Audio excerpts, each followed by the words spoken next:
Was Richard Nixon impeached over Watergate? Have you ever wondered about the events that led to one of the most significant political scandals in American history?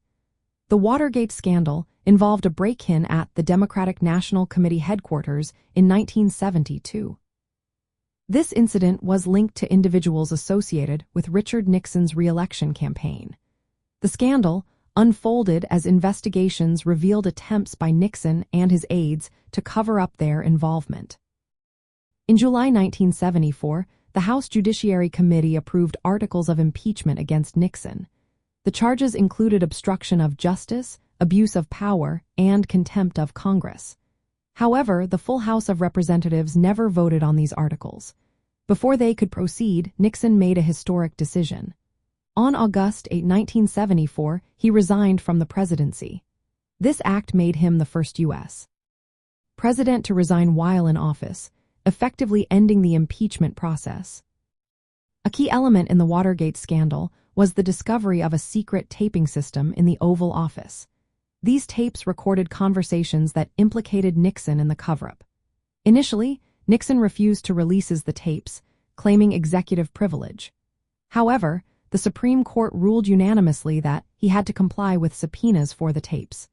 This ruling provided clear evidence of wrongdoing and played a significant role in the scandal's progression.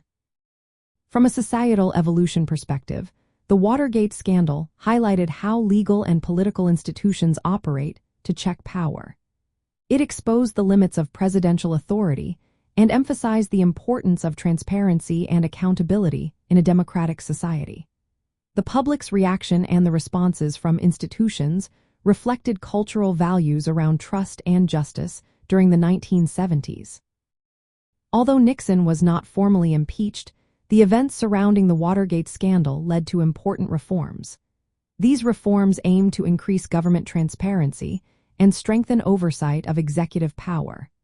The scandal set a precedent for addressing misconduct by high-ranking officials through constitutional processes like impeachment. This underscored the need for legal checks on political authority in our society. In summary, while Richard Nixon was not impeached over the Watergate scandal, the events surrounding it significantly impacted American governance and the legal system. The scandal served as a catalyst for change, reinforcing norms against abuse of power and corruption.